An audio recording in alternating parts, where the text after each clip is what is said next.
Selamat berjumpa kembali dalam layanan audio Sahabat Seperjalanan. Hari ini adalah hari Jumat 5 April 2024. Tema renungan saat teduh kita dengan judul Para Pelawan Tuhan.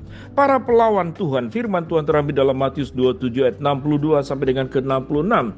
Keesokan harinya, yaitu sesudah hari persiapan, datanglah imam-imam kepala dan orang-orang Farisi bersama-sama menghadap Pilatus, dan mereka berkata, "Tuhan, kami ingat bahwa si penyesat itu sewaktu hidupnya berkata, sesudah 3 hari aku akan bangkit. Karena itu perintahkanlah untuk menjaga kubur itu sampai hari yang ketiga. Jikalau tidak, murid-muridnya mungkin datang untuk mencuri dia, lalu mengatakan kepada rakyat, ia telah bangkit dari antara orang mati.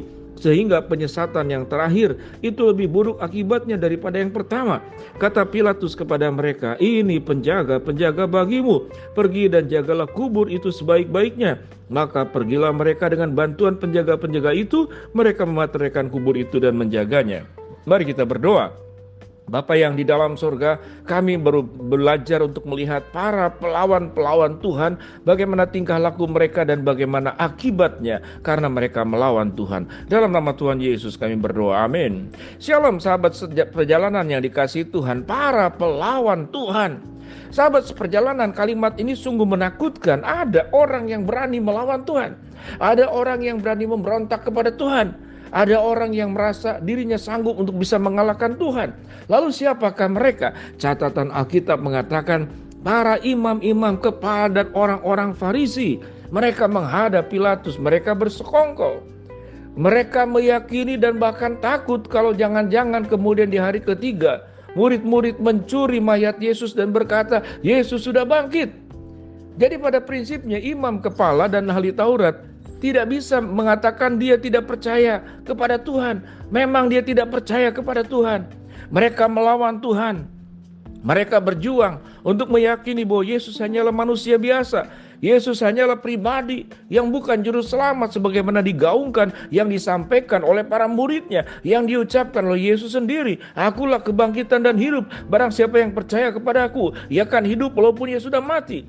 Yesus berulang-ulang berkata bahwa pada hari yang ketiga aku akan melakukan sesuatu yang luar biasa. Dan itu diucapkan, disampaikan, diberitakan. Ketakutan seperti inilah yang kemudian dimiliki oleh para pelawan-pelawan Tuhan, imam-imam kepala dan orang Farisi, yang kemudian berjuang untuk memateraikan kubur. Lalu Pilatus menyetujuinya, memberikan para penjaga-penjaga untuk kemudian menjaga bagaimana kubur Yesus. Kita tahu dengan jelas peristiwa kemudian kebangkitan itu, bagaimana kemudian kubur itu memang terbuka dan Yesus bangkit. Malaikat menampakkan diri, para penjaga kemudian menjadi termangu-mangu. Keajaiban-keajaiban terjadi. Mengapa semua ini bisa terjadi? Karena memang Tuhan adalah Allah yang ajaib. Kristus tidak hanya manusia, tapi dia adalah Allah sendiri. Allah yang datang menjadi manusia ke dalam dunia ini, yang memberikan semua yang terbaik kepada manusia, agar manusia diselamatkan, agar manusia bertobat dari keberdosaannya, agar manusia mendapatkan limpahan anugerah, kasih sayang, cinta yang datang dari Tuhan, yang tidak hanya diucapkan, yang tidak hanya dicanangkan, yang tidak hanya dijanjikan, tapi dibuktikan dari kehadiran Kristus ke dalam dunia ini.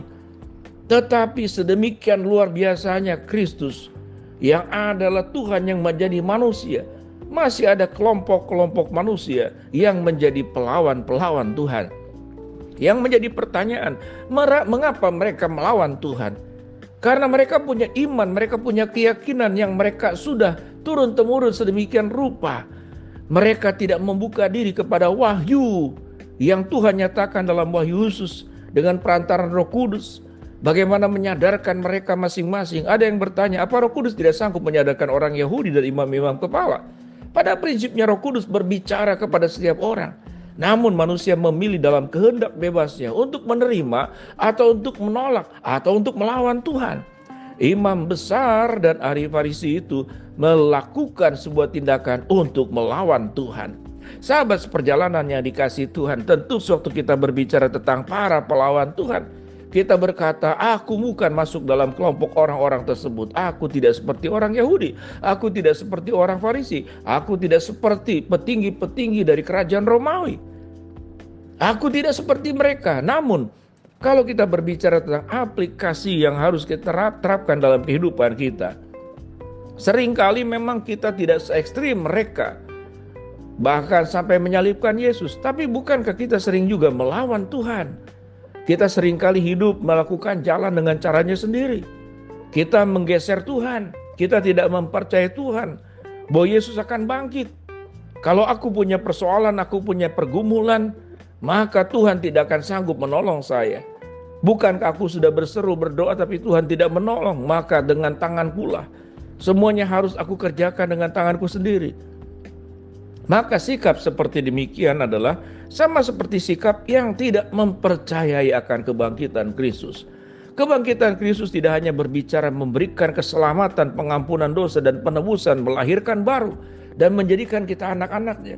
Tapi kebangkitan Kristus juga memberikan kepada kita sebuah energi, sebuah kekuatan bagaimana menjalani kehidupan keseharian ini dengan sebuah keyakinan Tuhan sudah bangkit. Dengan pemahaman seperti itulah, tatkala kita dilanda masalah, dilanda kepedihan, dilanda kepahitan, dilanda persoalan demi persoalan yang terus bertubi-tubi, kita tidak dimatikan oleh persoalan tersebut, tapi kita dibangkitkan karena mempercayai Kristus yang akan membangkitkan kita dari hidup keterpurukan, yang akan menaikkan kita sewaktu kita berada di titik nadir, yang akan membuat terang benderang sewaktu kita berada dalam kegelapan. Sehingga sahabat seperjalanan, kebangkitan Yesus tidak hanya membuat kita mengalami penebusan dan keselamatan, tapi kebangkitan Kristus dari kematian itu membuat kita menjadi orang-orang yang bangkit dari segala macam kehidupan. Bukan menjadi orang yang penakut, bukan menjadi orang yang khawatir, bukan menjadi orang yang bersungut-sungut, bukan menjadi orang yang berkeluh kesah, bukan menjadi orang yang menyalahkan kiri, kanan, depan, belakang, semua disalahkan, bahkan Tuhan pun disalahkan. Lalu kita berkata, aku tidak percaya bagaimana Tuhan bisa membangkitkan kehidupanku, membangkitkan ekonomiku, membangkitkan keterpurukanku, menolong aku yang sudah dilanda berbagai bertubi-tubi masalah, dikecewakan, dihianati, ditolak, tidak dihargai, tidak dimasukkan dalam perhitungan mereka. Maka sewaktu kita mempercayai Yesus yang mati dan bangkit, maka kita akan ditolong menjadi orang-orang yang tidak terpuruk ke dalam keputusasaan, yang tidak terus tenggelam dalam kekhawatiran, yang tidak terus kemudian hanyut oleh berbagai macam ketakutan. Tuhan mengubahkan kebangkitan Kristus yogianya menjadi bagian daripada kita, menolong kita menjadi orang yang penuh harapan, percaya, tetap bisa tersenyum, tetap bisa bersuka cita, tetap bisa berpengharapan di situasi sulit sekalipun. Karena kita bukanlah anak-anak kematian, kita adalah anak-anak kebangkitan. Kita dipilih oleh Allah tidak hanya mati bersama dengan Kristus, tapi bangkit bersama dengan Kristus. Kita akan menjadi pemenang, bukan melawan Tuhan, tapi melawan berbagai macam persoalan hidup dengan mempercayai Tuhanlah sumber pertolongan kita. Tuhanlah kota benteng yang teguh bagi kita. Tuhanlah panji kemenanganku, dan Tuhanlah Jehovah Jireh yang mencukupkan, menyediakan, membimbing, menolong, mendampingi untuk kita melewati kehidupan yang memang makin hari makin sulit di dalam dunia ini. Tapi ingatlah, Tuhan yang kita percaya adalah Tuhan yang bangkit. Jangan menjadi pelawan Tuhan, tapi jadi orang-orang yang mengandalkan Tuhan. Kita berdoa. Bapa dalam surga, mau berdoa buat sahabat perjalanan yang sakit, Tuhan jamah sembuhkan. Sahabat perjalanan yang sedang menghadapi masalah, Tuhan bukakan jalan. Sahabat perjalanan yang sedang berdoa mengharapkan sesuatu, Tuhan kabulkan dengan cara dan waktunya Tuhan. Dalam nama Tuhan Yesus kami berdoa, amin. Shalom sahabat perjalanan, Tuhan memberkati kita semua.